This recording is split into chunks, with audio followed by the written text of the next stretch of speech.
প্রথমত আলহামদুলিল্লাহ, কারণ যেহেতু প্রায় অলমোস্ট 18 মাস পর আন্তর্জাতিক ম্যাচে ফিরলাম, তো আমার জন্য বিষয়টা টাফ ছিল। যদি আমি ওয়ার্ল্ড কাপ টিমে স্কোয়াডে পার্মানেন্টলি দলের সুযোগ পেতে চাই, তাহলে হয়তো বা আমার জন্য এই পারফরমেন্সটার বিকল্প নেই। যেহেতু এর আগেও 2021-22 ওয়ার্ল্ড কাপে আমি শেষ মুহূর্তে বাদ পড়ি পারফরমেন্সের কারণে, তো এই জন্য অনেক বেশি সিরিয়াস ছিলাম, চাচ্ছিলাম যে এরকমটা পারফর্ম করার। না, আলহামদুলিল্লাহ, দেখেন কিছুদিন আগে আমরা এখানে বিপিএল খেলছি, এখানে কন্ডিশনটা জানি। চিটাগাং সবসময় বরাবরই আমার জানা কন্ডিশন। এখানে আমি যখন এজ লেভেল খেলি সবসময় এই উইকেটে প্র্যাকটিস করেছি, তো এই জন্য আমার জন্য কিছুটা কন্ডিশনটা বুঝতে ইজি হয়েছে।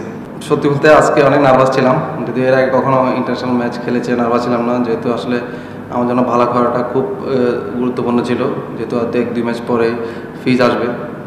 তো সেক্ষেত্রে আসলে বেস্ট ইলেভেনে কী হবে না হবে ম্যানেজমেন্ট ভালো জানে, তারপরেও আমার জন্য খুব চ্যালেঞ্জিং ছিল। তো আলহামদুলিল্লাহ চেষ্টা করছি ভালোটা দেওয়ার, তো ইনশাল্লাহ মোটামুটি হয়েছে। যদি আরও ভালো করতে পারতাম আরও ভালো লাগতো, যেহেতু আরও 4টা ম্যাচ সুযোগ আছে, তো চেষ্টা করবো এর থেকে আরও বেশি ছাড়িয়ে যাওয়ার। হ্যাঁ, অসাধারণ। আসলে প্রথম ম্যাচ হিসাবে ও যেরকমভাবে অ্যাগ্রেসিভ অ্যাটিটিউডে ব্যাটিং করছে, আসলে সত্যি প্রশংসনীয়। প্রথমত হয়তো বা সমবায় ফিট থাকলে হয়তো বা ও সুযোগ পেত না, তারপরেও সুযোগটা কাজে লাগিয়েছে। তো ইনশাল্লাহ আমি ওর কাছ থেকে আশা করবো ধারাবাহিক থাকার বাকি 4টা ম্যাচ। না, প্রথম অনেক আমাদের মেইন ব্যাটসম্যান আজকে ব্যাটিংয়ের সুযোগ পাইনি, সেক্ষেত্রে তো আমি তো লো অর্ডার অনেক দেরি, সম্ভবত নাম্বার 8-9-এ ব্যাটিং করতাম। তো আমি চাই না আসলে ব্যাটিংটা পাই, কারণ টিম জিতলে আমি খুশি।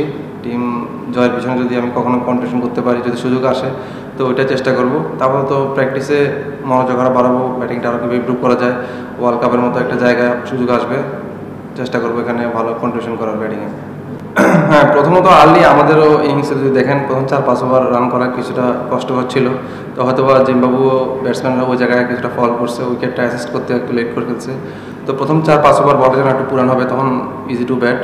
তো আমার মনে হয় একটু উইকেটে ম্যারিট অনুযায়ী খেললে আমার মনে হয় যদি আমরা আগে ব্যাটিং করতাম 180+ অনার্স হইতো। যেহেতু বিপিএলও আমরা অনেক হাই স্কোরিং ম্যাচ এখানে দেখেছি, চিটাগাংয়ে বড় বড় ব্যাটিং ফ্রেন্ডলি উইকেট। তো ইনশাল্লাহ চেষ্টা করবো আমাদের অ্যাজ এ বোলিং ইউনিট আমরা এইভাবে ভালো করার। আর অবশ্যই আমাদের ব্যাটসম্যান ভালো টাচে আছে, তো এখান থেকে যদি তারা ভালো একটা স্কোর নিয়ে যেতে পারে, তো ইনশাল্লাহ এটা বিশ্বকাপে বা আমাদের বিশ্বকাপের আগে যেটা টুর্নামেন্ট আছে ইউএসএতে, এটা ভালো কাজে দেবে।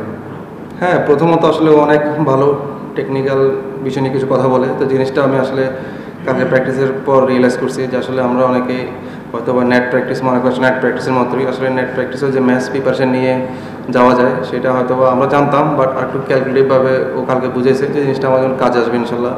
ইন নেক্সট প্র্যাকটিস সেশনে আমি ওভাবে ব্যাট করার চেষ্টা করবো, সেটা প্র্যাকটিসে হোক আর ম্যাচে হোক। তো সবসময় মনোযোগী থাকা উচিত প্র্যাকটিস, এটা ব্যাটিং হোক বলিং হোক, ম্যাচ সিনারিও ইন্টেন্ট নিয়ে আসলে প্র্যাকটিস করলে এটা অনেক কিছু কাজে দেবে ম্যাচগুলোতে। না, দেখুন ওভাবে যদি ওভারঅল চিন্তা করেন যে বাবুর এখানে 4-5টা প্লেয়ার আছে যারা অনেক ফ্র্যাঞ্চাইজি ক্রিকেট খেলে, ওই দিক থেকে আমরা অনেক পিছিয়ে আছি।